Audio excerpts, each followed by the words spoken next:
And, you know, this is a great circuit, but passing here is not easy. So being 15th is not going to make for a fun day, I wouldn't have thought. We've got a whole pile of in-car cameras to cover this first race in round 3 of the V8 Ute Series. We'll take a very, very quick break from Hidden Valley and come back for the start of this 12-lapper where the Fords are lined up and ready to run.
Kind of appropriate, isn't it? It's a warm-up lap in Darwin. I don't think you need a warm-up lap. You probably need a cool-down lap a little more. It's really nice in the top end. We're getting ready for the V8 Utes, fueled by Hogs Breath this weekend. It's round 3 of 8 for them this year, and it's their first race of 3 for the weekend. Brad Jones from Team BOC, Advam Racing, Lockwood Racing.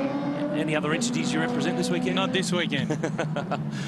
Let's get them ready to line up and run. David Cedars starts on pole for this one, Brad. 5 weeks ago, they last ran in Perth, where Chris Walton won the round and took the series lead. There's Nathan Pretty, new look car for him this weekend. He's the best Commodore. He starts in position 6. And this is Elliot Barber, who's a couple of spots a little further back. So Fords definitely have an advantage this weekend. They are all up the front. Cedars, Hansford, Walton, Fisher, Johnson. Talking to a couple of the Commodore guys, they seem to think that weight doesn't really make a difference. They reckon the Ford's got a better front end, and if they are to make an adjustment that will bring the Commodores back into it, needs to be a ride height adjustment or similar. But let's see how this unfolds, because generally in the past we've had all sorts of drama in Ute racing in Darwin, and he who starts at the front generally is not there by the end. Well, and it's very Ford top heavy, you've got to say, in that top group. So let's see what happens here, and I'm sure they'll sort it out a little bit later. But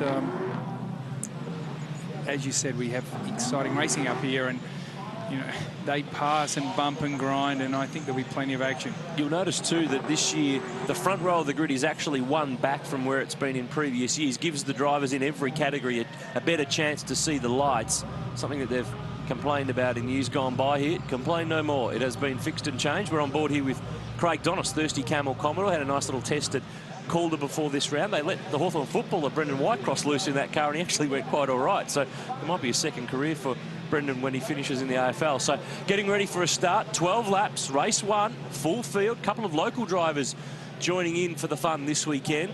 But the championship is is on the line, and keeping these cars cool is the important thing. Yeah, you can get slipstreams and drafts and get towed down the straight, but it sends the engine temperature sky high, and when they get hot, they lose power. That's right, they lean the engine off, and so they lose power and they can't pass. So it's critical to keep the water temperature just right. See a little bit of hopping in the back of that car when they're trying to get the power down. The trick is to get on the throttle hard enough. Look out.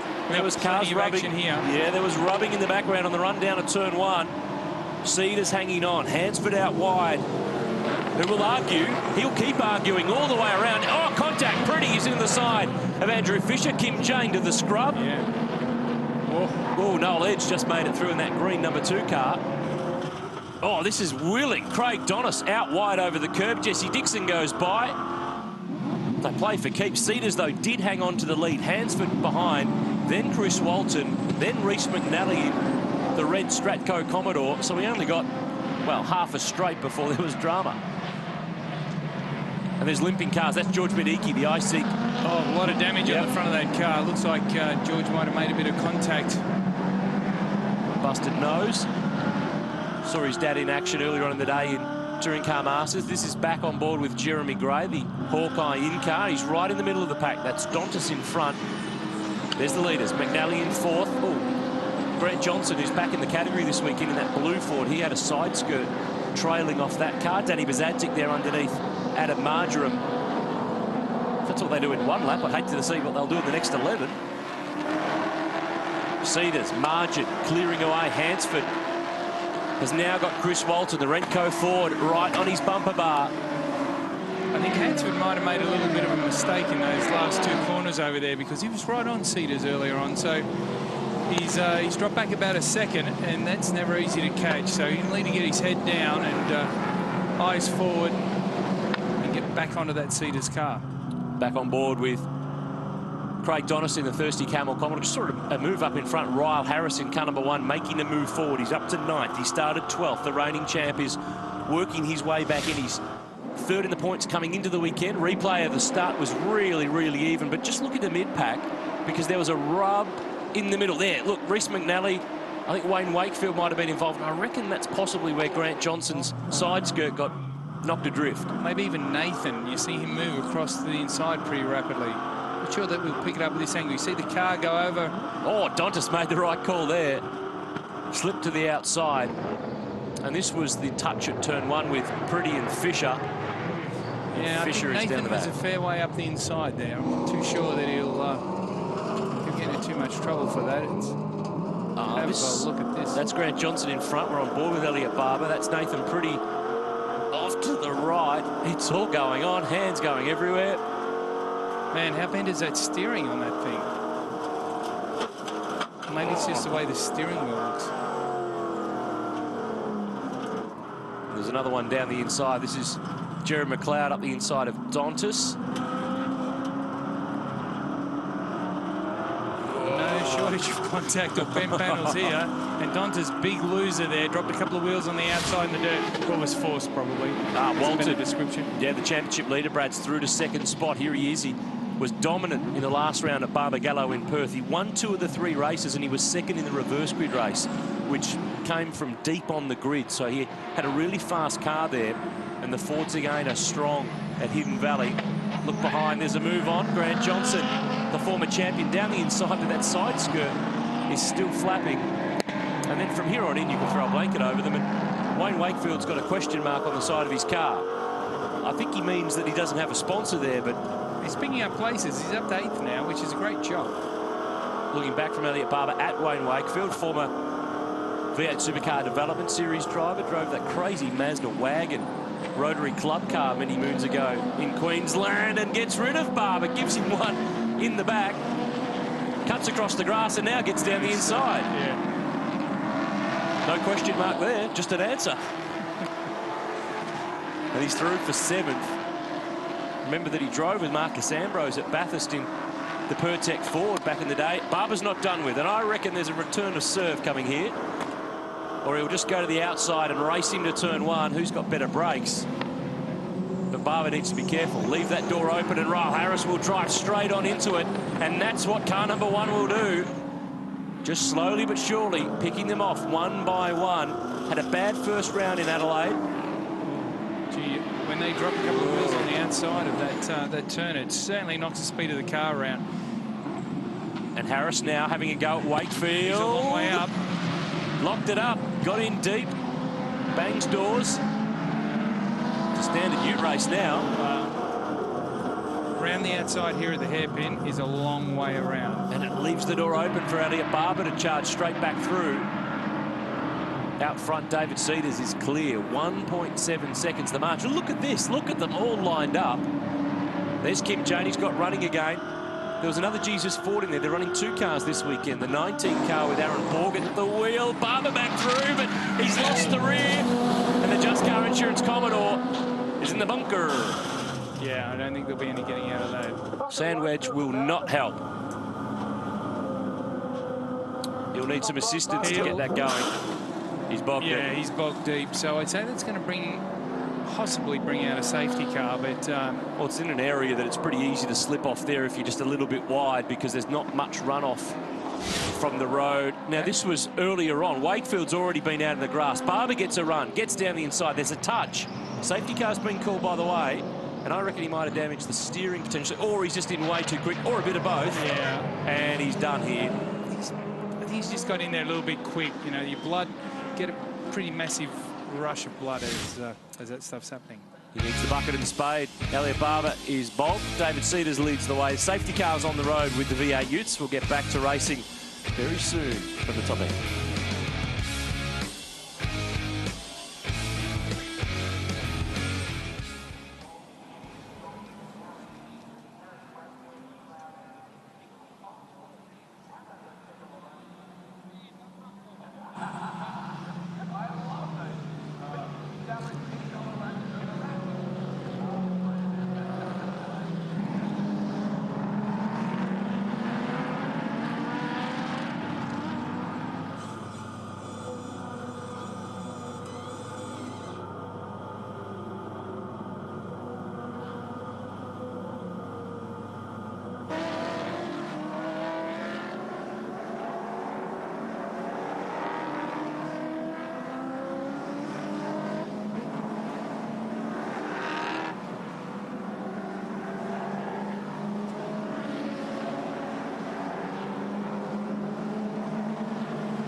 Hidden Valley in Darwin, and this is how Elliot Barber has ended up off the road and why the safety car is on the track.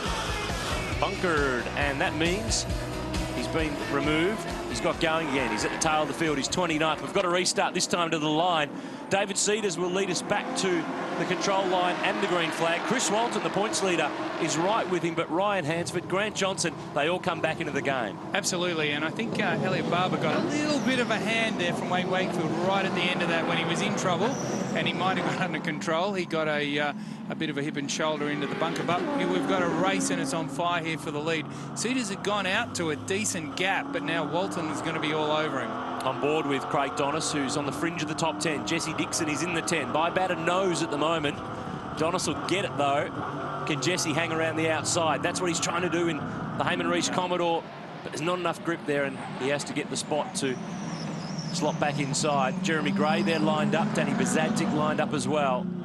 It's a busy restart lap. That's Donis in front, going underneath Jared McLeod. Newlon in car with Jeremy Gray. He's been around this category for quite a while, but Cedars out front. Adelaide round winner this year, and again a title contender, but is still trying to win this crown for the first time. And he's just ever so slightly creeping away from Walton. He's certainly got a very fast car here this weekend, and Walton needs to lift, because if he can't stick with him in the next lap or two, it's going to be all over.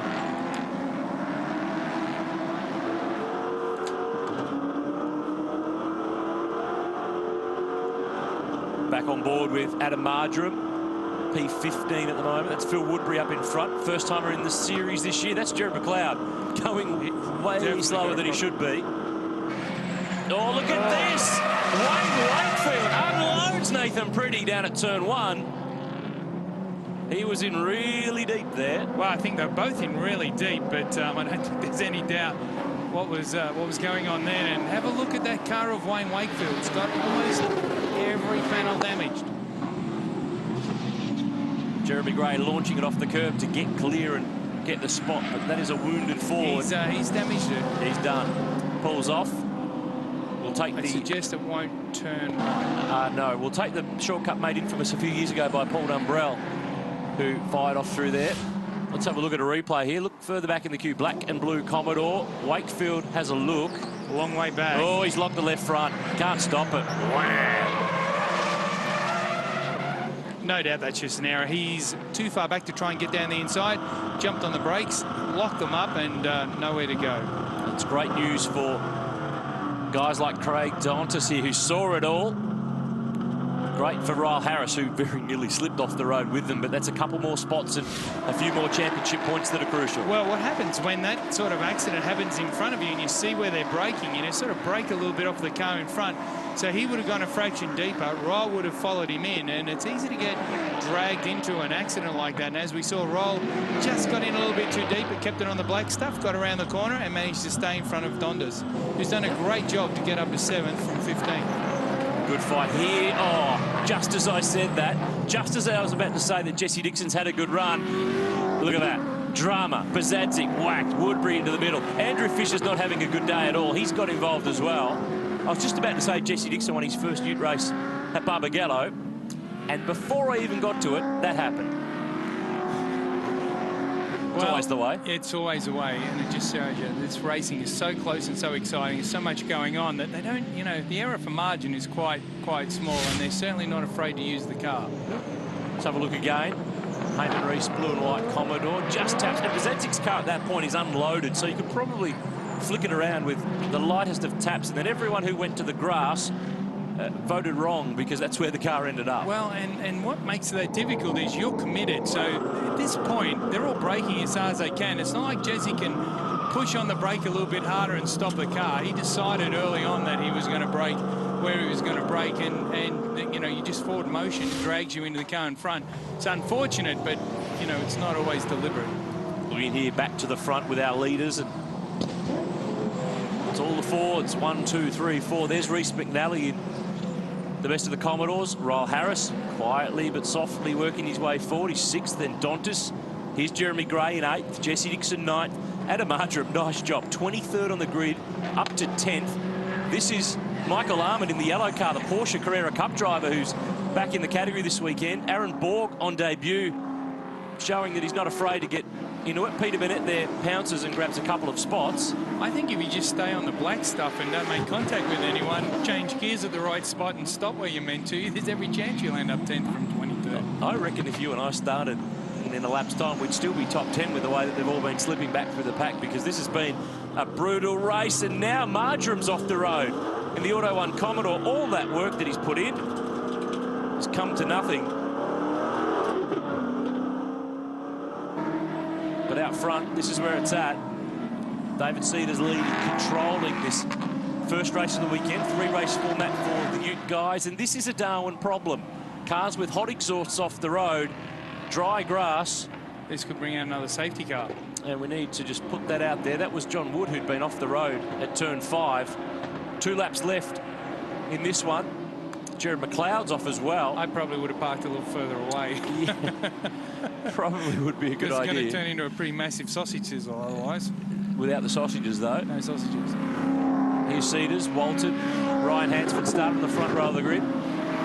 Walton's actually lifted here a little bit, and he's coming back at Cedars. Only got 2 laps to do it, so he needs to get right on the rear bumper of this car quickly so he can have a bit of a push and shove and hopefully intimidate Cedars a little bit or push him into making a mistake. But he's definitely just that fraction of a second faster, and of course when you get this close, it's easy to get the gap right down to nothing. Lap car up in front is Matt Nolan, who's swapped back from a Ford to the Holden from the Murphy Motorsport team this weekend. And the leaders have got him at probably the worst spot. I just don't understand why people who are getting lapped don't get out of the way. Oh, well, he did. He hasn't got in their way. Yeah. Look at that. No problem. But what I meant was that they were coming up to an area where it's tricky because it's a one-line track through there. Yeah, exactly. In the end, he did get out of the way. So 1 lap to go. Here's a replay at turn 1 of Andrew Fisher up the inside of Peter Burnett. Didn't work. It's probably the best way to describe that one. Did for Fisher. I meant for Burnett. 1 to go. Cedars and Walton. Hansford's not that far away. Johnson's still got that side skirt dragging. Oh, dear. David Ling, one of the local Darwin drivers on debut. He's bunkered it where Elliot Barber did earlier on. So that'll be covered by a yellow flag for this final lap. So it's not really a passing place anyway, but it definitely won't be now. These three definitely have the measure of the rest of the field. And really, there's less than a tenth of a second between them. Let's have a look at how the Commodore ended up there. Lost the rear on the Yokohama replay. And reverses it in. Going anywhere. Nope, that's bogged as well. So race 1's claimed some cars. Look at this. This is not over with. If Cedars makes one little mistake, Walton will get a run onto the straight. We've had 3 of the 4 closest ever Ute finishes at this track because there's such a long run from the last corner to the start-finish line. So Walton's not done with yet. Yellow flag here. No passing allowed through here. Then they can race on the last corner. But Cedars has covered every base. He's done a nice job. Excellent job. He's risen to the task. And he'll get the win. And this will be his 19th career race win in the Ute Series. Only 3 men have won more than David Cedars, but he's desperate to become a V8 Ute champion. He picks up race 1, and it's Fords 1, 2, 3, and 4. The Commodore boys need to find some more speed tomorrow when the Utes come back to play with us at the Sky City Triple Crown. Ryle Harris, though, that's important for his championship. Started from 12th on the grid, stayed out of trouble, finished 6th. Not many guys could say that in that race. No, I don't think he did an excellent job. But these three, certainly the class of the field. David Cedars did a bit of winning in the first round Adelaide, won 2 races. He's picked up another one here in Darwin. Walton, Hansford, Ryle Harris, as we mentioned, from Dontas, Jeremy Gray, Jesse Dixon. Adam Marjoram did cut the track, but kept going. He's crossed the line in 10th, but that'll be something that no doubt they will look into post-race when all the